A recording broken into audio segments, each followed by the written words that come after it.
Welcome back to Index Card a Day 2017 with me, Creative Katie. This is the second in the seasonal Crazy Bird series. Check the last video for spring and fall. This one is winter and summer. Links to supplies can be found in the description box. Thank you so much for using my affiliate links. Hit the subscribe button, select the option to get notified as soon as I upload the next video. So just a quick recap, I gessoed all 4 cards and then I got out my Crazy Bird stamps and I stamped with acrylic paint. I prefer that over using ink. I just have more success and I find this darker, a little more bold, and it works for me. But use what works for you. If you've got inks and you're happy with them, go for that. So in the last video, I did spring and fall, and my plan was to design a background that was representative of the season. So for the winter one, I'm kind of doing a Christmas time inspired scene. So I grab a bunch of jelly prints, and using my circle template, I'm just cutting out circles. And I'm thinking, okay, this kind of cascading the colors. I cut out way more than I ended up using, and then I made sure the colors played off each other and looked good. So then I'm using a dark green, a light green, and a yellow. And I'm just very messily, as you can see, putting the acrylic paint on with my fingers. Adding that little bit of yellow just adds so much dimension to it. Now I have this Stampendous stamp and it has some foliage on it. It's a foliage cube. I love this. And I'm just stamping into the wet acrylic, and I want this to look like the Christmas tree. And same as if you stamp with acrylic paint, you got to clean those stamps before you move on. You got to protect the investment that you've made. I'm giving this a quick dry, and since some of the paint is thicker in places, it does take a little bit. But I'm loving the background, and you can see where that little bit of yellow just shines through, and you got different shades of green. Now when I had it set up, the Christmas balls in the direction and the colors I liked, I did take a picture of it so I could remember. And then I'm just taking these balls and gluing them down with gel medium. If you don't have jelly prints, you can just use colored papers.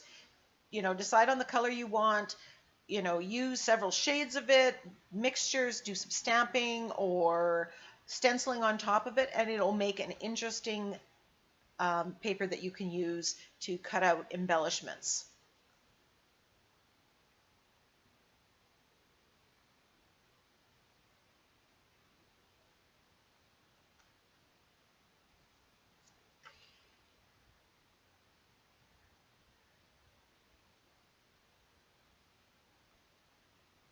So once I'm happy, and of course you're always playing with how you're composing your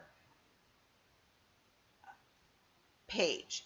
Now again, the challenge with the ICADS is they are small, and being small, composition becomes very challenging.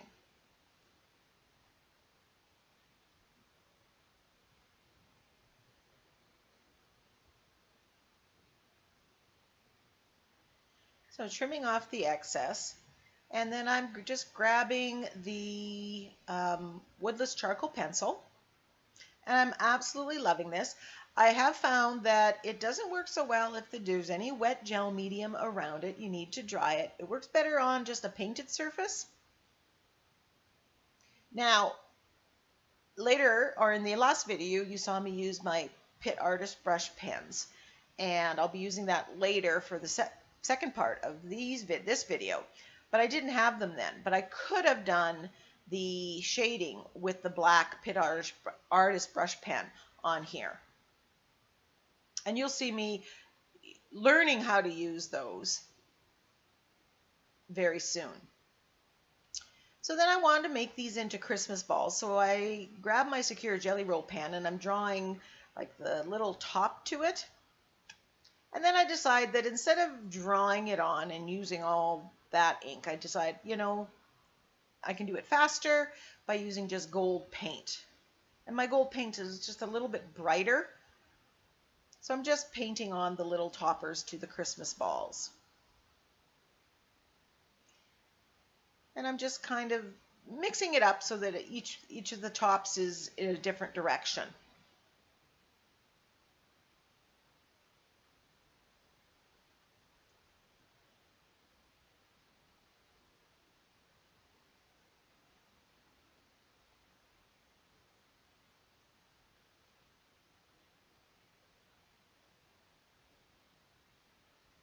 And as usual with the gold paint, I find I need to give it, you know, it's fairly transparent or translucent. I keep getting mixed up on as which one term I want to use there. And it always needs another coat. So just adding that little bit of bling on there, and you can see how nice that yellow is on there.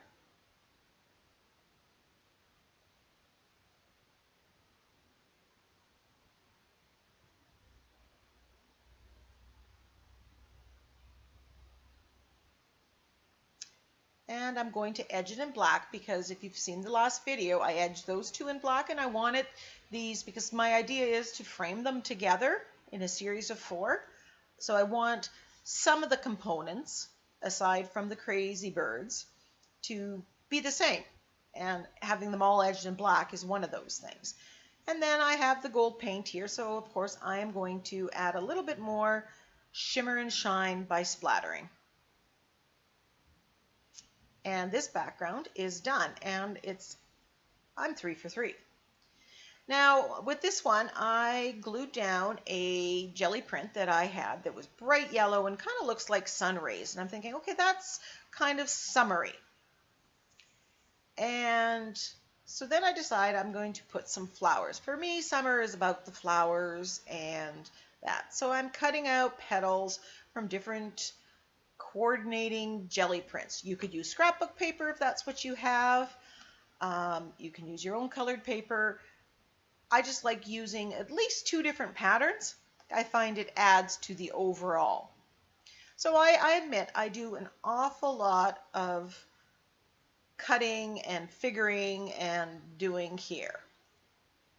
This background, of all 3 of them, this one took the most thinking, and I'm probably least satisfied with it. I love the jelly print background, but the composition, I think I should have maybe left that background as that one and treated the flower as part of the focal point. You'll see what I mean as we get in there. But I want this kind of layered, and I want lots of petals. And some of these jelly prints have splatter of gold, or they have gold in them because I like that little detail. I find it adds so much. Some are splattered with white. I'm just playing with the sizes and the shapes and the number of the petals. Did I say this took me a long time? It really did. I think this background of this card took longer than all 3.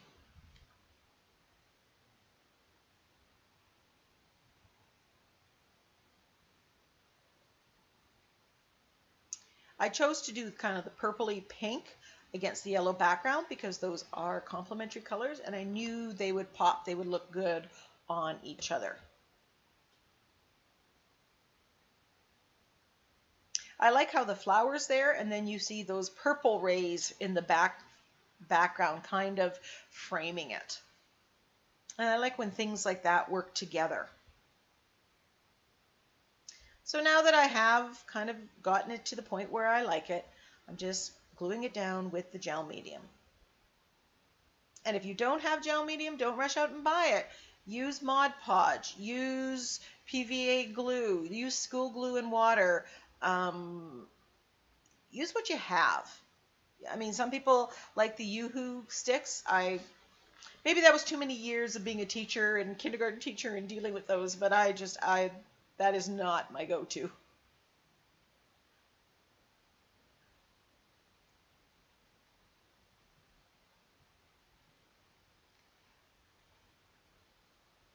So now that the flower is done, I need a stem and some leaves, so I grab another green jelly print.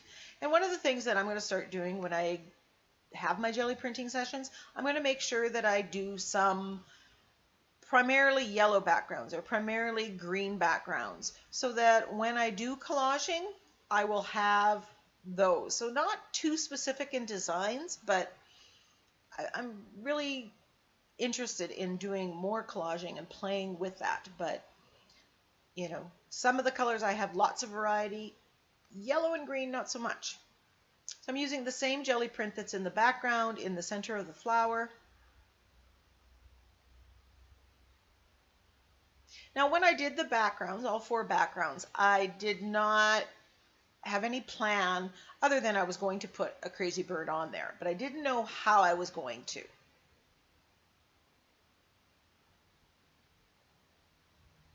But you know, this as a focal point, I could slap a quote on here and I could call this done.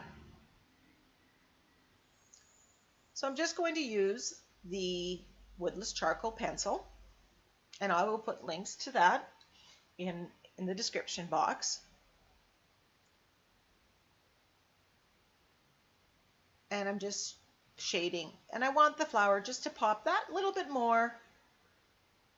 Also, because I'm going to edge this in black, I want to introduce some black into the background and into the focal point.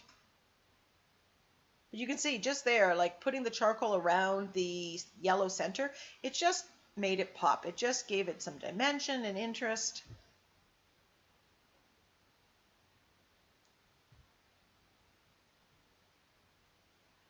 If you wanted to, you could have totally just painted this flower on. And I'm thinking that might have been something I could have done, is paint the background. I have lots of ideas if I was to do this again, and that's part of it. I love doing the ICADS because you get ideas. You force yourself to maybe do something that you might not normally do, or just you're having so much playtime, and I always want to do something different. So it forces me to kind of think out of the box, and that's where some great ideas can come from. So I've already got an idea that I've written down notes on what I would do differently to make a series if I wanted to do these bigger, or I wanted to do them again, or what have you. Don't be afraid to, write notes. When I first started doing mixed media and art journaling, I did that. I wrote down what I did and then my thoughts about what I did.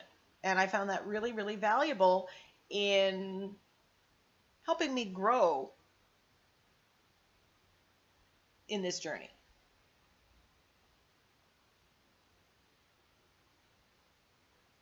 So I did, use the charcoal pencil. I'm using the Stabilo pencil.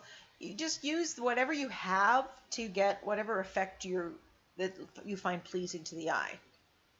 And as promised, I am edging it in black. And you can see, again, how that totally finishes it off.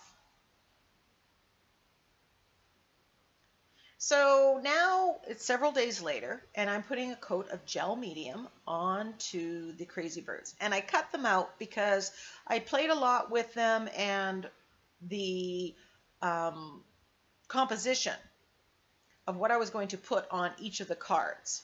And I didn't want to duplicate the crazy bird, so I had to match. So there was a lot of additioning parts and looking through the sentiment box and different kind of things. So this one, I found this was actually that word celebrate there. It's not glued on yet, but I found that in my stash. It's from a magazine, and it fits perfectly. It has gold letters. It's just perfect. And I thought, you know what, that goes.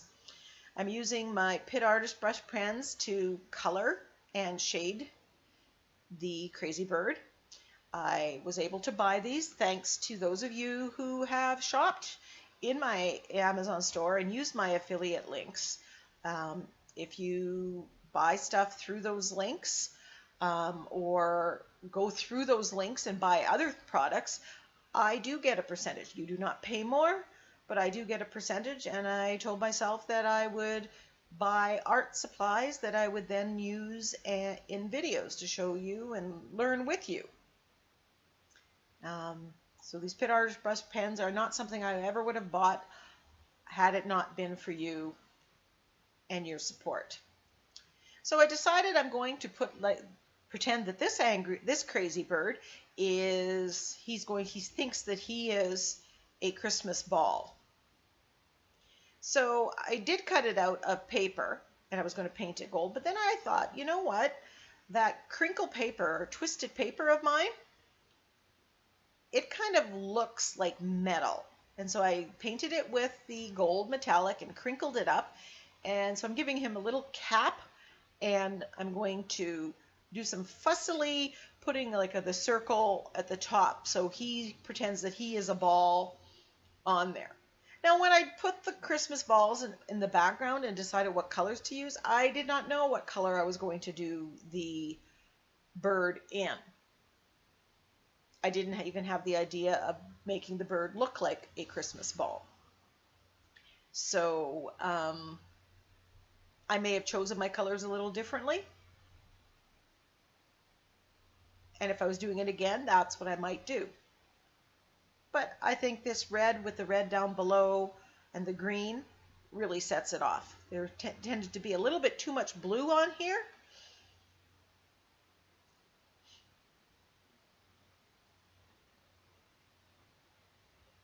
So there's me fussing about this thing. It's such a tiny little thing and kind of looks like a Shriner's cap. Is that the right one? Am I thinking of that one? So if you saw the other video, they just happened to be the same quotes because I told myself I wasn't about to go to the printer and print out anything extra. And I thought about typing the word celebrate and use the same font so that all four of them would have the same font. And if I was to do this over in a set, you know, if I decided to do that to sell or something, I think I would do it in the same font or make sure all of them were different.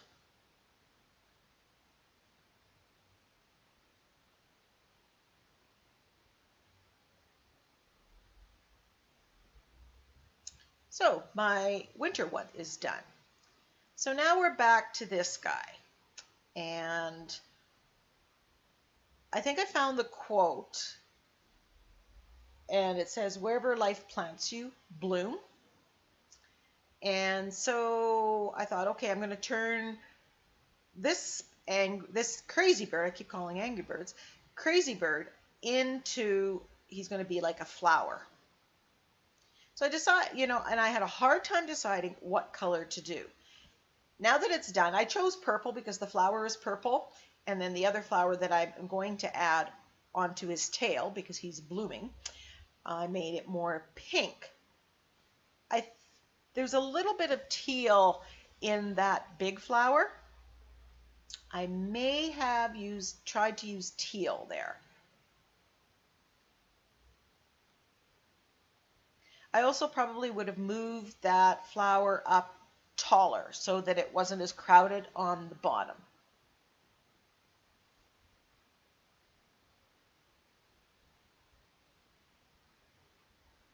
So I tested out some colors and then I decided, okay, I want pink flowers. And you know, I have a filing cabinet full of colored papers, but do you think I had the right pink? I really didn't want any with very much purple in it. I wanted it lighter. I wanted it definitely to read on the pink side. And I didn't have any that I felt would work for what my vision was. So I created it. And here I just, you know, put down some paint and then I stenciled on it with white and then this metallic purple because I wanted to add a little bit of shine. I mean, it's me. It's Creative Katie. I need shine.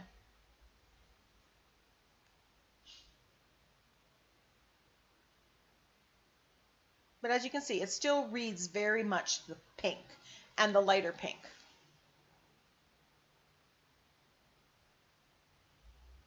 Now, if I had put a blue in the background, I might have done this flower yellow. That may have given me some more options with it.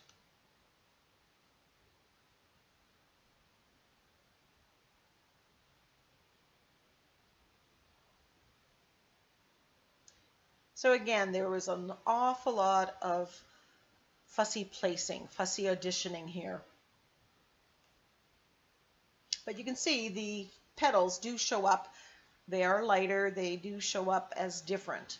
And in a garden, you know, and my garden, it would be purple and dark pink and pink.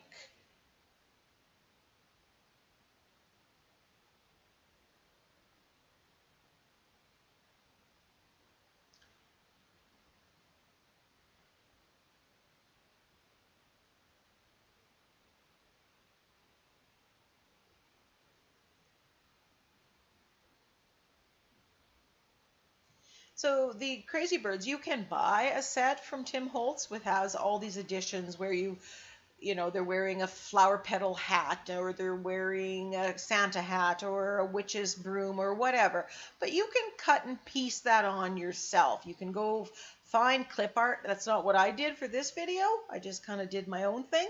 But you could do that and transform them on your own. You don't need to necessarily buy another stamp set, unless that's something that you're going to use for other things.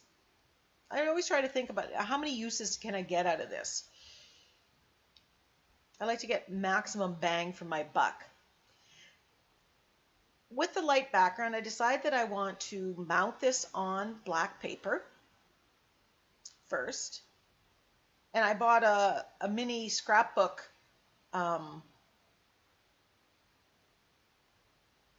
holder or whatever that I put my stencils in, my small stencils. And it had the black paper, and I took out the black paper and put white in that I stenciled on. So I have this pile of black paper that's sitting there.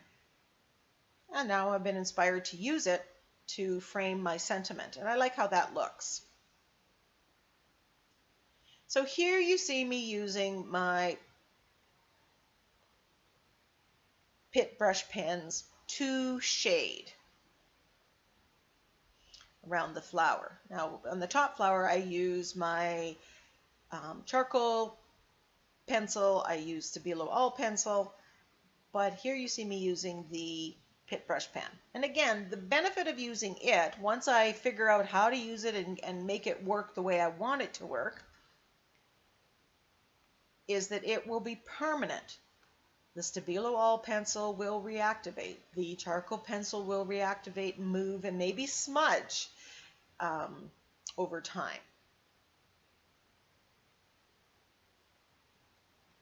I don't necessarily like just taking a Sharpie and outlining them. That's not my style. There are times that I've done that. That's really rare. I like more that smudge look.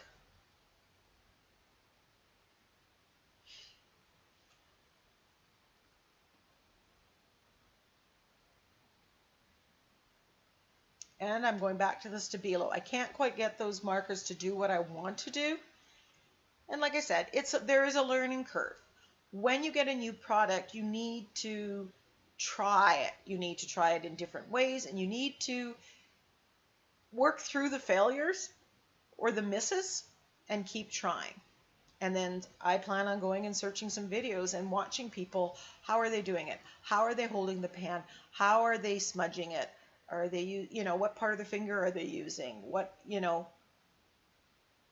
try to learn from them. So there are these two, and you know what? I really like them. They're bright, they're colorful. All four of them are different. Here's the whole set.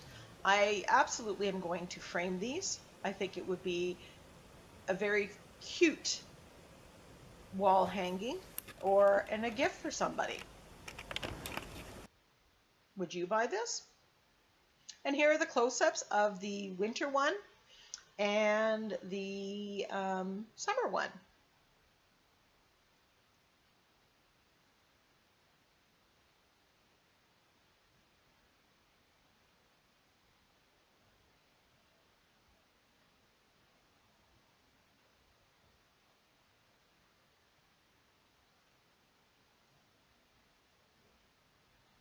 Thank you so much for joining me on this index card a day challenge.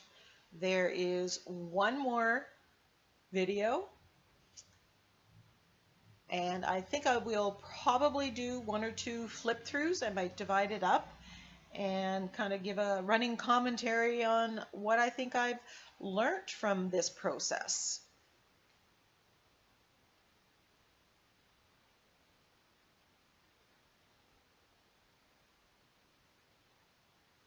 Right now, I admit I am glad that the challenge is over. I have 61 miniature pieces of art that I love, but I'm looking forward to getting back to my technique tag videos and just regular art journal pages. Bye for now.